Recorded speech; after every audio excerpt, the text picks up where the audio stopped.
video kali ini, saya akan menjelaskan tentang model praktik kebidanan dalam konteks nasional.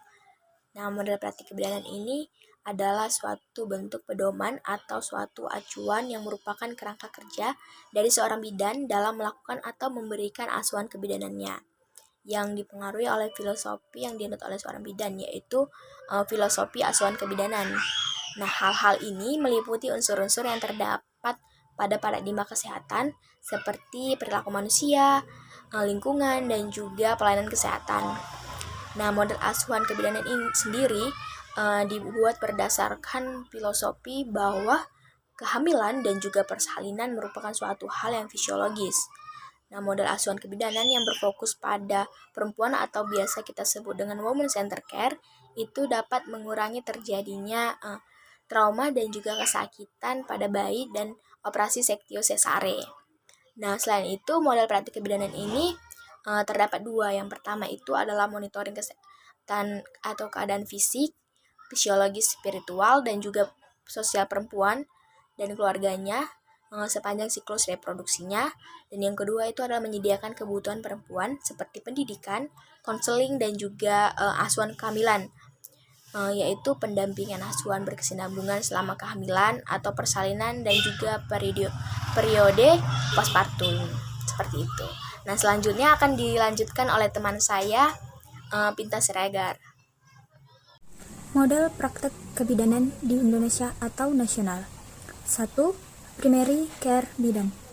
Sebagai pemberi asuhan bertanggung jawab sendiri dalam memberikan asuhan yang berkesinambungan sejak seorang ibu hamil, melahirkan, dan postpartum, sesuai kewenangan bidan. Yang kedua, continuity of care. Diselenggarakan oleh sekelompok bidan dengan standar praktik yang sama. Filosofi dan proses pelayanannya adalah partnership dengan perempuan. Setiap bidan mempunyai komitmen sebagai berikut.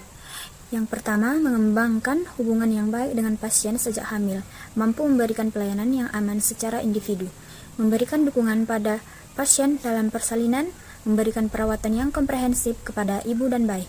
3. Collaborative care bidan.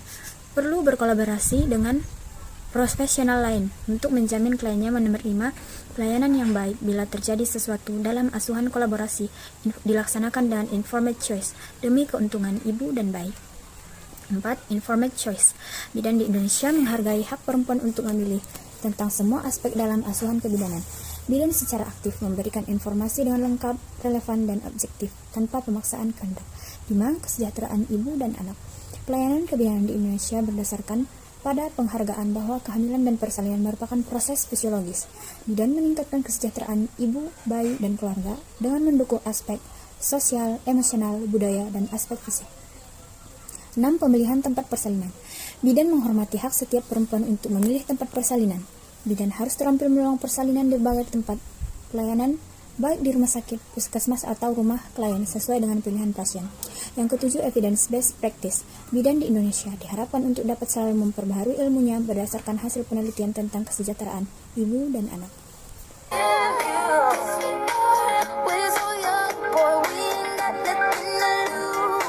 Assalamualaikum, Bu.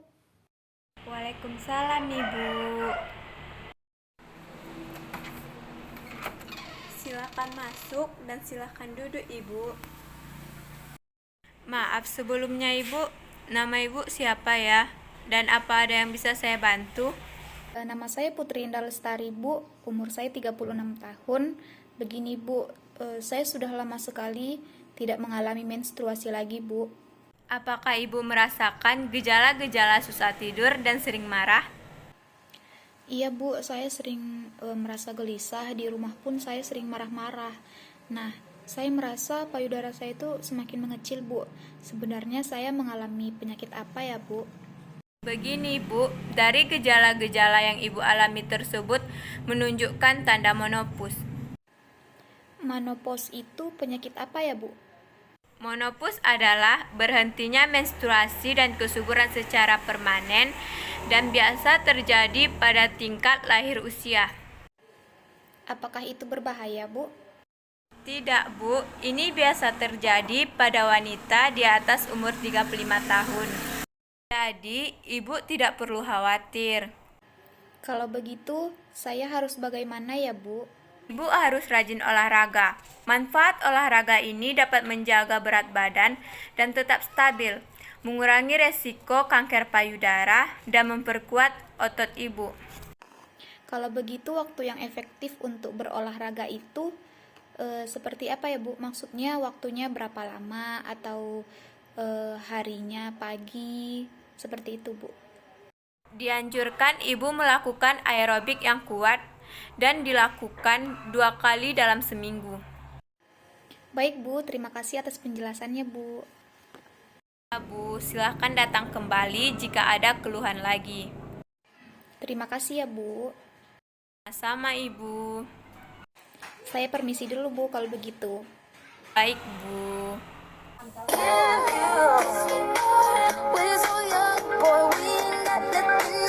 Selamat pagi, Bu. Selamat pagi juga, Bu. Ada apa yang bisa saya bantu, Bu? Ya, Bu, saya ingin konsultasi, Bu, tentang kandungan saya, Bu. Baik, Bu. Maaf sebelumnya, nama Ibu siapa? Nama saya Sena, Bu. Alamat Ibu di mana? Alamat saya di Brastagi, Bu. Kalau boleh tahu, usia kandungan Ibu berapa bulan, Bu? Usia kandungan saya, Bu, memasuki 3 bulan. Ibu datang ke sini dengan siapa, Bu? Saya ke sini ditemani oleh saudara saya, Bu. Baik, Bu. Keluhan apa yang ingin Ibu sampaikan, Bu? Begini, Bu, saya kan pemakai narkoba, yaitu dengan sabu-sabu, Bu. Nah, katanya itu sangat bahaya, Bu.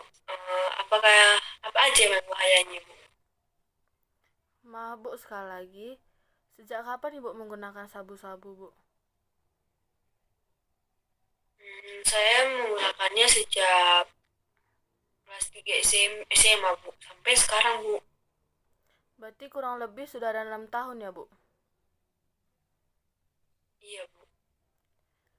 Jadi, Bu, sebenarnya ini sangat berbahaya bagi Ibu dan janin Ibu juga.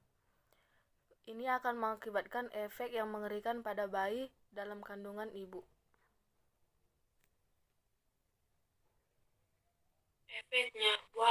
Efeknya apa aja ya, Bu? Penggunaan sabu-sabu atau disebut dengan mekafenimim selama kehamilan bisa menyebabkan dampak buruk terhadap janin.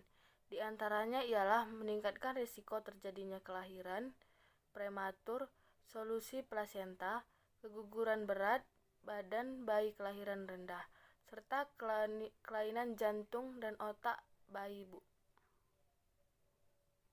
Kalau saya ingin bertanya, Bu, ya solusi plasenta itu apa ya, Bu?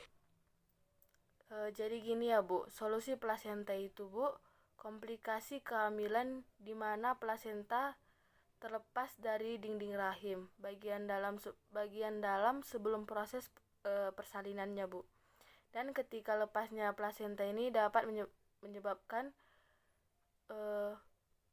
nutrisi dalam oksigen pada bayi dampak juga menurun atau keterlambatan dan fungsi dan oksigen ke bayi, serta membuangnya limbah metabolisme dari bayi.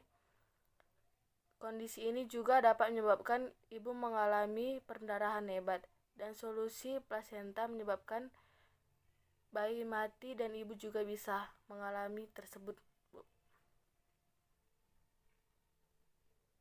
Wah, ini juga ya, Bu, sangat bahaya. Jadi, Bu, bagaimana ya, Bu, cara saya supaya lepas dari pemakaian sabu-sabu ini, Bu? Ada juga tips dari kami, Bu, untuk menyembuhkan ibu dari pemakaian sabu-sabu, Bu. Yaitu yang pertama, sebenarnya dari niat diri ibu untuk mengurangi atau tidak memakai lagi sabu-sabu, Bu.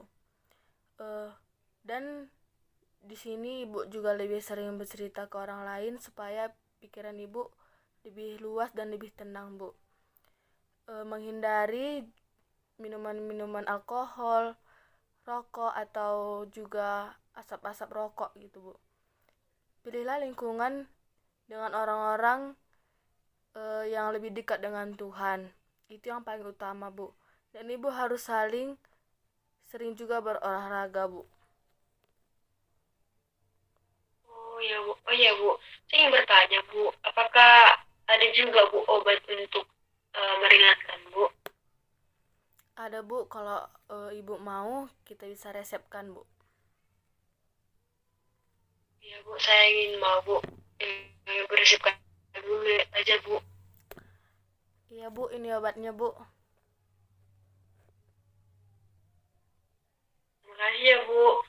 Bu, saya ingin pulang dulu Bu. Terima kasih Bu buat konsultasinya hari ini Bu. Terima kasih kembali, Bu. Semoga Ibu dan bayinya sehat selalu ya, Bu. Oh, oh.